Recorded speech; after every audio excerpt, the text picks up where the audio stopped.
Bienvenue à tous pour cette nouvelle vidéo de J'ai testé pour vous et la deuxième série du test de la Pulsar XP50 où cette fois, comme je vous l'avais promis, je vais aller un peu en nature à la période du brame du cerf pour vous montrer quelques images des coins que je connais bien dans les Vosges.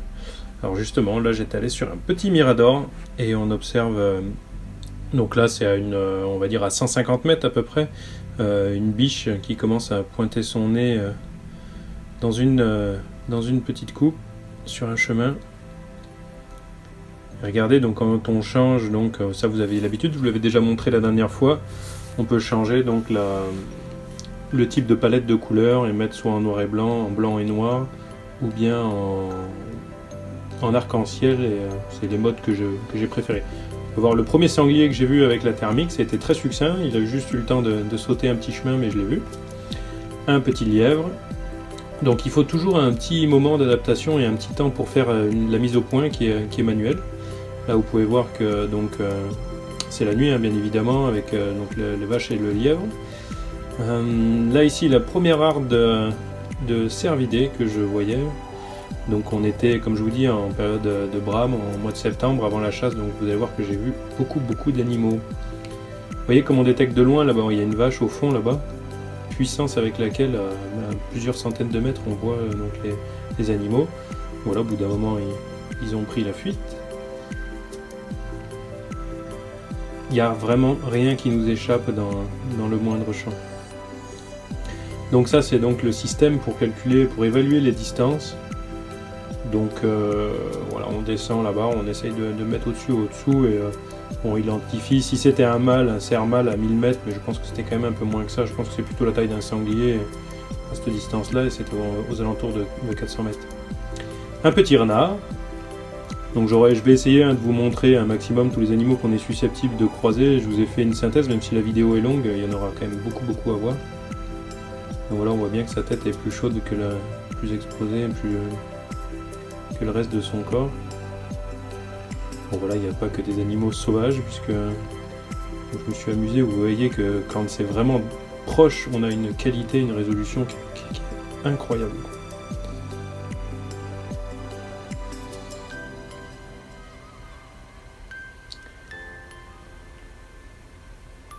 Donc voilà, c'était une petite pause dans les observations sauvages où on s'est amusé à approcher cette vache, on voit même les veines de sa tête, on les distingue. C'est incroyable. C'était vraiment un moment sympathique. Donc avec mon pote, on était en train donc de faire des petites balades dans les prés et les bois d'un secteur que je connais bien. Voilà les chiens,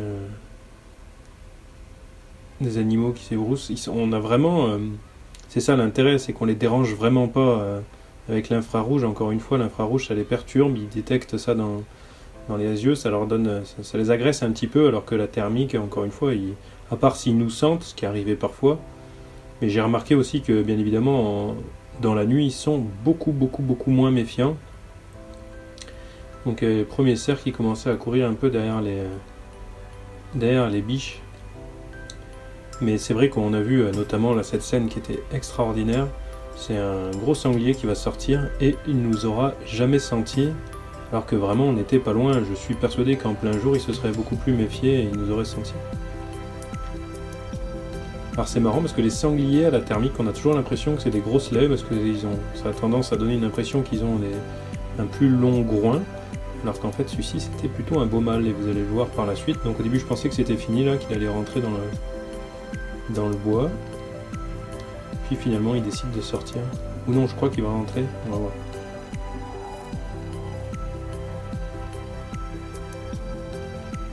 Donc là on voit bien, il cherche, qu'il est quand même relativement méfiant, mais aucune odeur ne lui parvient, donc il va...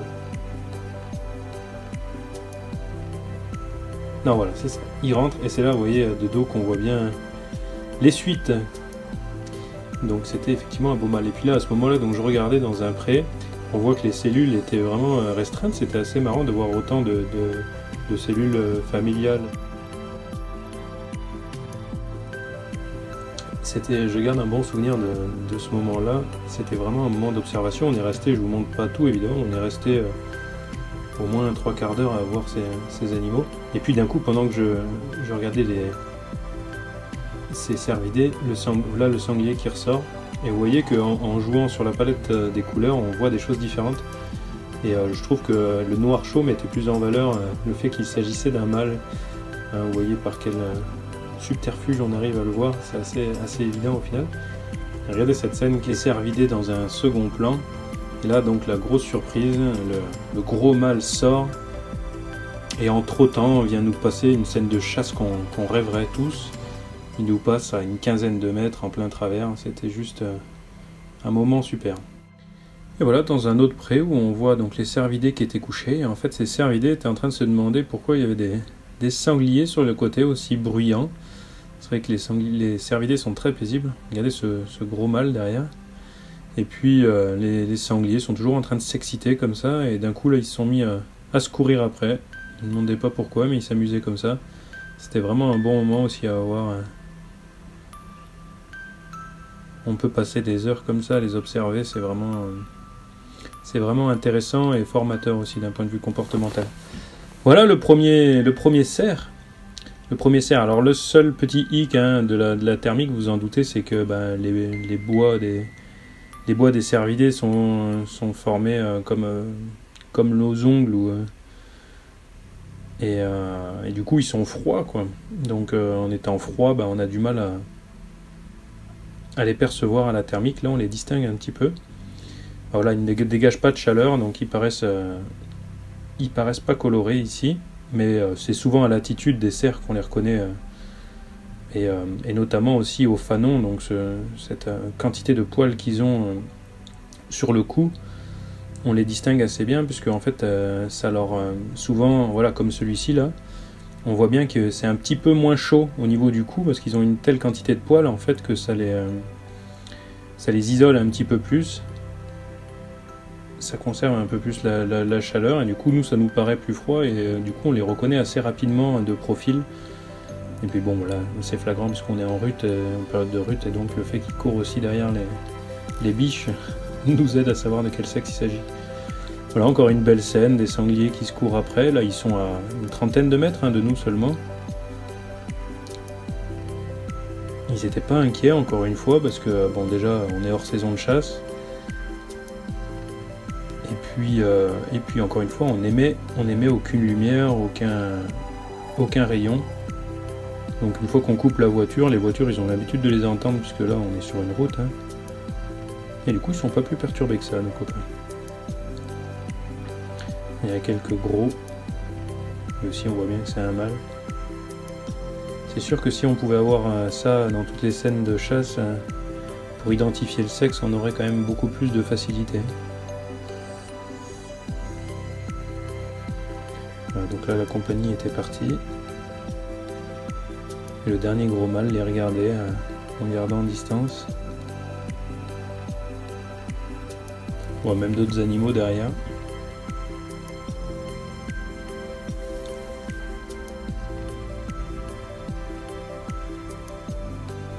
Alors c'est vrai que ça permet de voir les animaux dans d'autres circonstances que la chasse, que quand ils sont traqués, ils sont dans une paisibilité. J'en ai vu faire pipi, j'en ai vu se gratter, c'était vraiment marrant.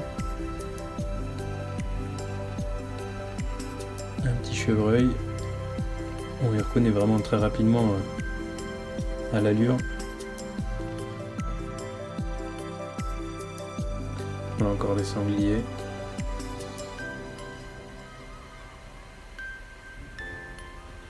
Je me rappelle, c'était une compagnie, ils semblaient ne pas avoir de lait meneuse. C'était bizarre, ils étaient à peu près tous des mêmes poids. Ah non, la voilà. Elle était cachée derrière. Elle surveille ces trois petits. Ah, vous voyez que... comme vache qui pisse. Et quand les vaches pissent, c'est chaud. Alors voilà, une belle scène aussi. Une laisse huitée. qui forment une belle compagnie. Et si je me souviens bien, il y a une voiture qui va arriver en face, qui va les faire accélérer un petit peu.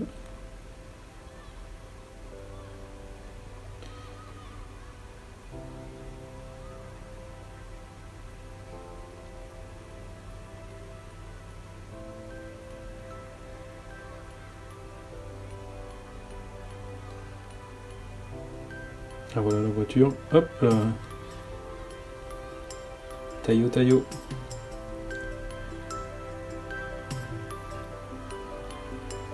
Encore des grands cervidés qui passent une nuit paisible. Ça va être la biche et son fin.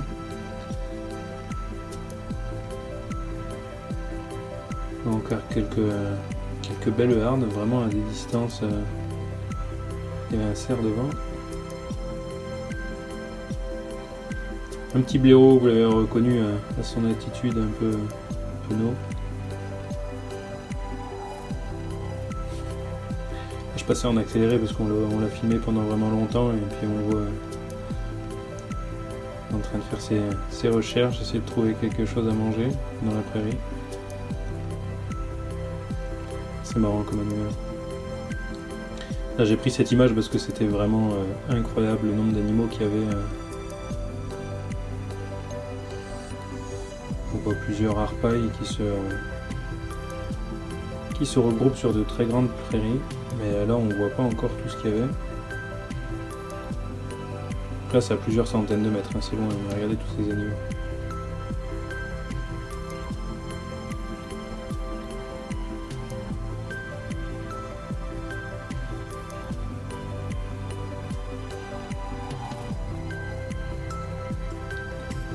Alors c'est sûr, hein, il y a beaucoup, encore une fois, on voit beaucoup d'animaux, mais on a effectué quand même pas mal de kilomètres. C'est un secteur que je connais bien, je connais les prairies où ils sortent régulièrement. Et en tout, ça couvre environ 20 000 hectares. Hein. Voilà un cerf encore qui fait de l'attitude derrière. Non, là je crois en fait, oui c'est ça, c'était 2 cerfs hein, à ce moment-là. Et j'espérais qu'ils se battent, mais j'avais beau espérer, ils se sont jamais battus. Ils étaient pacifiques, ou la saison n'était pas encore assez lancée. Là regardez, on pourrait croire que c'était un sanglier tout seul au début, et puis finalement on voit qu'il y a une petite flopée de marcassins derrière. Alors évidemment on se rend compte aussi des différents stades de reproduction, on voyait vraiment des animaux de différentes tailles, de différentes gammes d'âge. Et là voilà, c'est ma plus belle scène que j'ai filmée avec la thermique. On avait vu des sangliers près d'un chemin.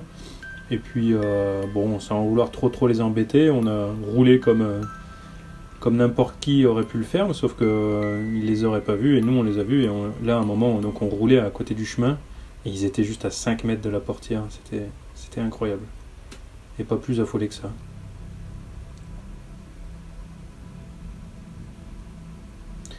Je pense qu'en pleine saison de chasse, que vous faire voir des images comme ça doit un petit peu vous énerver. C'est vraiment le genre de scène qu'on rêverait de voir le dimanche matin. Mais nous, on a pris un plaisir fou à faire ces images. C'est vrai que c'était vraiment des super moments.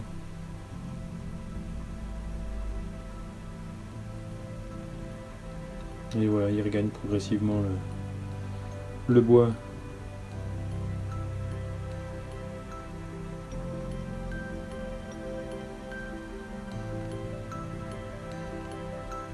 Il y avait quelques beaux animaux à tirer là-dedans.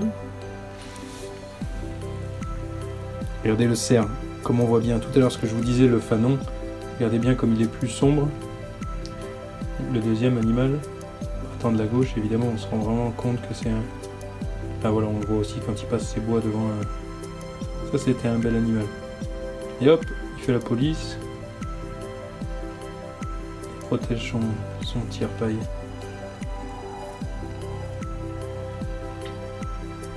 Regardez celui-là aussi, il était plutôt pas mal, suivi par un petit daguet.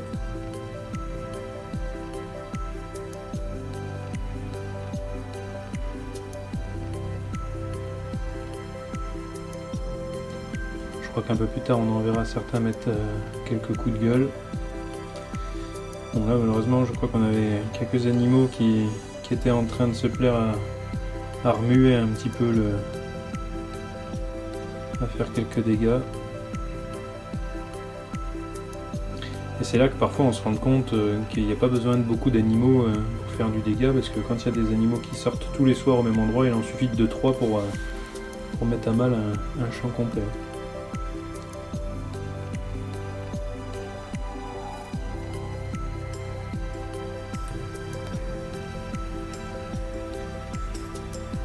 Et voilà, et donc on a pour moi trois belles femelles, 3 belles laits, et le mâle derrière qui claquait un petit peu des dents.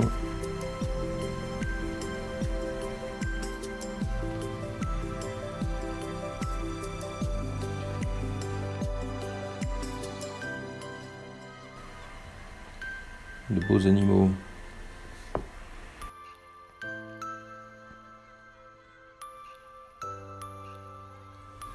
Là encore un champ où je passe en accéléré parce qu'ils étaient un peu loin pour les distinguer, mais il y avait des quantités d'animaux vraiment impressionnantes.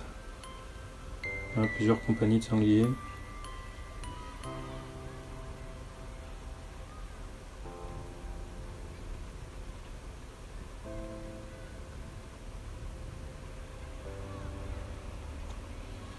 Bon, j'ai fait ça en 5 ou 6 nuits, hein. C'était pas en un seul soir que j'ai pu filmer autant d'animaux, mais systématiquement on a vu quand même des belles compagnies. Là c'est dommage, j'arrivais pas à faire la mise au point, mais alors quelle scène de fou. Ils nous arrivaient tous dessus, et une sacrée compagnie.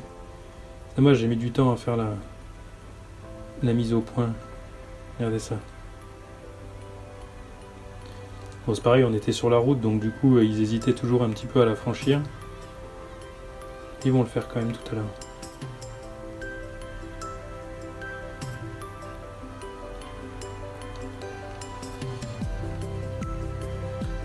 C'est dommage, donc du coup là je filmais depuis l'intérieur de la voiture, et puis on a la vitre devant, donc regardez le petit mâle, on voit bien le bout du pinceau, et là une petite femelle. C'est incroyable comment on distingue facilement.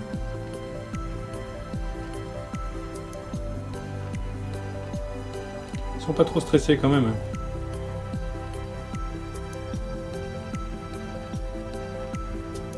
Encore un petit mâle.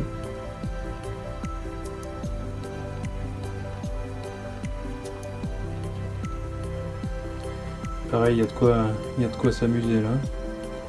Il y a de quoi faire des beaux prélèvements. Voilà, là ils sautaient la route.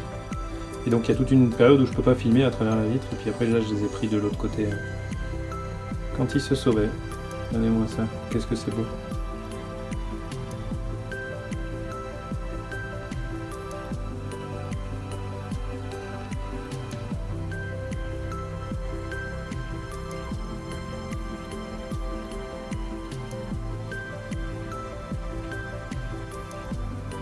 Hop, petit mâle retardataire.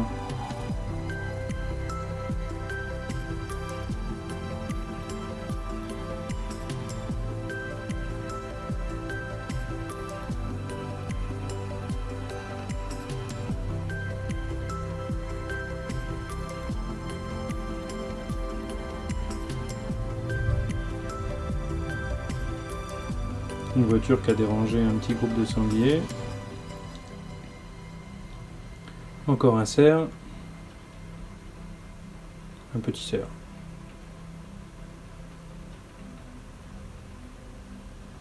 Allez, encore une fois, le cou vraiment apparaît d'une couleur vraiment différente. Simplement parce que l'épaisseur du poil est plus importante.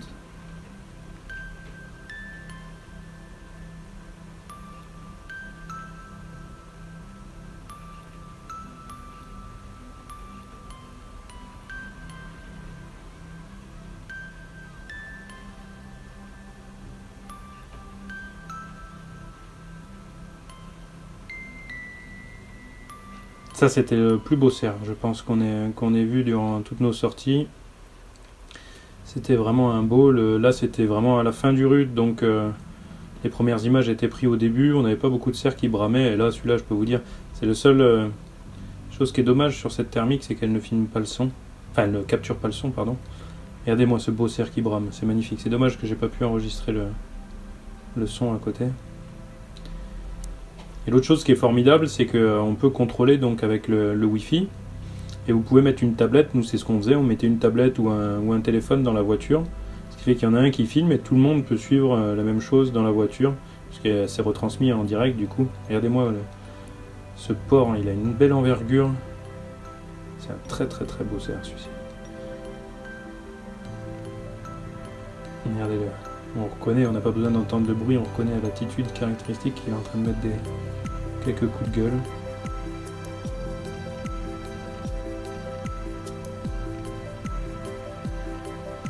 Il y a un fan qui nous a fait un petit, on aurait dit un daim là, il nous a fait 2-3 petits bonds de kangourou.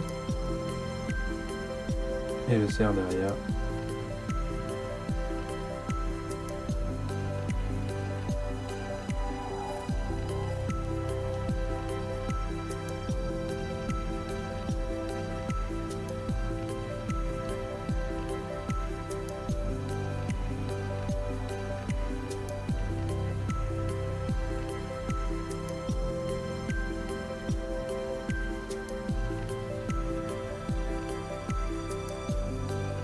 Il frotte ses bois par terre.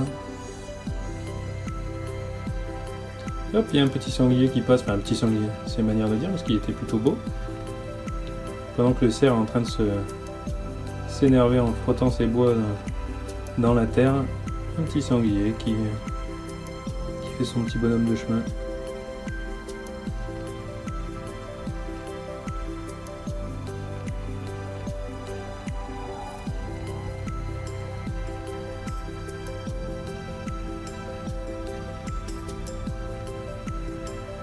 On a des petits cerfs satellites qui restent ensemble. Je crois que ça doit être des daguets ou des tout petits cerfs. Celui-là on voit qu'il a l'attitude un peu plus de vieux mâle, la tête dans le prolongement du corps.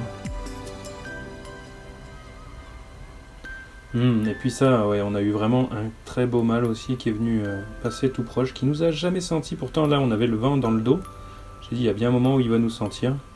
Il nous est passé à une quinzaine, une vingtaine de mètres. Et ils s'en foutent, la nuit c'est incroyable. On dirait qu'ils n'utilisent pas leur sens de la même façon. Encore une fois, la mise au point est pas terrible, mais ça c'est de ma faute.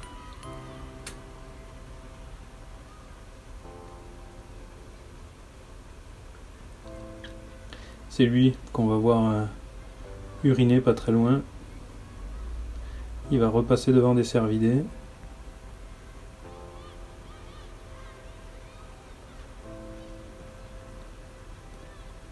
Le revoilà. Regardez comment il fouille. Ah voilà, le voilà en train de pisser. On distingue des petites lumières qui scintillent. Parce qu'en fait il y avait de la végétation, donc on le voit pas à chaque fois, mais il était en train donc de... Donc il lève pas la patte comme les chiens. Voilà encore une belle bête. Hein. Solitaire.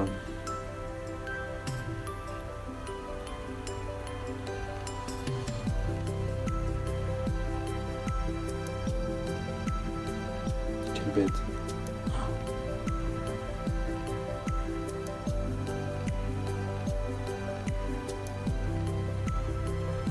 Celui-là, je vous le souhaite tous de le croiser un jour en battu.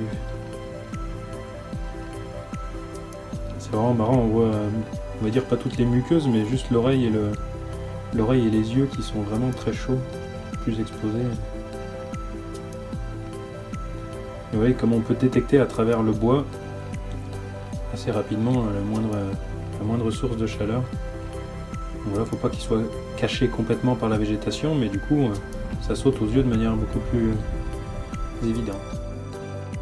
Et voilà les amis, nous terminons donc cette vidéo sur ces belles images. J'espère que cette vidéo de test donc de la Pulsar XP50 vous aura plu. Elle était peut-être un petit peu longue, mais je pense que voilà, l'intérêt c'était de vous montrer d'une part son potentiel. Donc ceux qui voulaient juste voir ce que ça rendait, ils peuvent le voir très rapidement en faisant passer l'ascenseur sur la vidéo. Et puis pour les autres, c'est aussi l'occasion de voir des animaux comme on a peu l'occasion en général. Donc voilà, c'est pour ça que je vous ai montré tous ces animaux qu'on aime bien voir sans stress et en conditions d'observation optimales. Voilà, donc j'espère que ça vous aura plu. Je vous souhaite à tous une excellente fin de saison et on se retrouve très vite pour une nouvelle vidéo de test. A bientôt! Les amis, n'oubliez surtout pas qu'il n'y a pas que YouTube et que vous pourrez retrouver sur ma page Feiyou Vidéo de Chasse l'intégralité de mes publications. Sur le groupe Je chasse avec Feiyou qui grandit un petit peu plus tous les jours, vous retrouverez des sujets qui vous plaisent, vos partages, on échange autour donc de la chasse en général et ceux dans la bonne humeur. Et enfin, pour tous ceux qui préfèrent les photos, vous retrouverez l'intégralité donc de mes plus belles images de chasse tout au long de la saison sur mon profil Instagram. Allez, à très vite!